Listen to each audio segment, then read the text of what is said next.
नमस्कार मित्रांनो, शरद पवारांच्या राष्ट्रवादीला सत्तेत घेऊ भाजपाची भूमिका. बीजेपीने एनसीपीला घातलेली एकमेव अट कोणती आहेत आणि काय आहेत ही बातमी आपण सविस्तर या चॅनलच्या माध्यमातून आज बघणार आहोत. चला तर मग मी सचिन नाईक आणि तुम्ही बघत आहात आपली राजनीती चॅनल.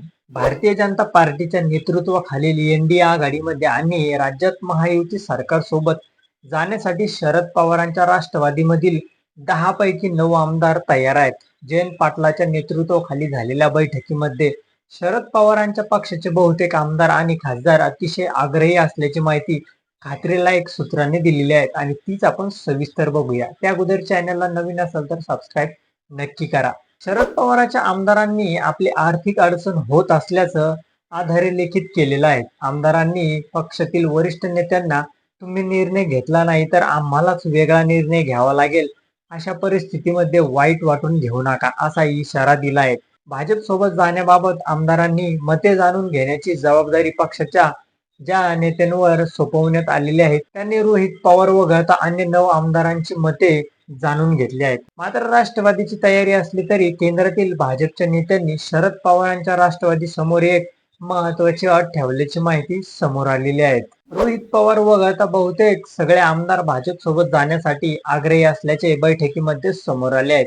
सोलापूर जिल्ह्यात शरद पवारांच्या पक्षाचे 4 आमदार आहेत.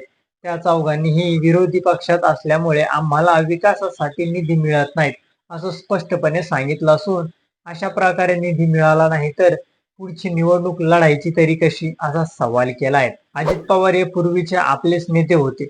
त्या हक्काने आम्ही त्यांच्याकडे निधी मागायला जायचो, मात्र त्यांच्या सोबत गेलो नाही म्हणून कदाचित, पण त्यांनी आम्हाला निधीबाबत कधीही झुकतं माप दिलेलं नव्हतं. आता सुनेत्रा पवार यांच्याकडे उद्या वित्त खातं गेलेलं तरी त्या आम्हाला प्राधान्याने निधी देतील अशी शक्यता वाटत नाही. सत्ता पक्षाचा भाग झाल्याशिवाय मतदारसंघाचा विकास करता येणार नाहीत, अशी भूमिका पक्षाच्या बहुतेक आमदारांनी मांडलेली आहे.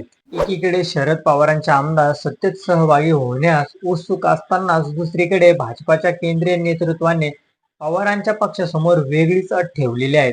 उद्धव ठाकरेंच्या शिवसेनेचे 6 खासदार फुटले आणि ते एकनाथ शिंदे यांच्या सोबत गेले. त्याचप्रमाणे शरद पवार गटातील खासदारांनी सुनेत्रा पवार यांच्या नेतृत्वाखालील पक्षात जावे, या माध्यमातून शरद पवारांच्या राष्ट्रवादीने एनडीएचे घटक व्हावे अशी अट भाजपाच्या केंद्रीय नेतृत्वाने घेतली असल्याचं सूत्राने सांगितलेलं आहे. त्यामुळे दोन्ही पक्ष विलीन झाले तरच पुढील मार्ग मोकळा असेल असं दिल्लीकडून स्पष्टपणे कळवण्यात आलेलं आहे. शरद पवार गटाचे नेते जयंत पाटील यांनी मंगळवारी अचानक वर्षावर जाऊन मुख्यमंत्री देवेंद्र फडणवीस यांची भेट घेतली. या भेटीमुळे राजकीय वर्तुळात दोन्ही राष्ट्रवादी काँग्रेस एकत्र येऊन शरद पवारांचे राष्ट्रवादी सत्तेत सहभागी होणार असल्याची चर्चा सुरू झालेली आहे. तर तुम्हाला काय वाटतं याबद्दल हे आमच्या चॅनलच्या कमेंट बॉक्समध्ये नक्की कळवा आणि व्हिडिओ आवडला असेल तर चॅनलला लाईक आणि सबस्क्राईब करा. धन्यवाद.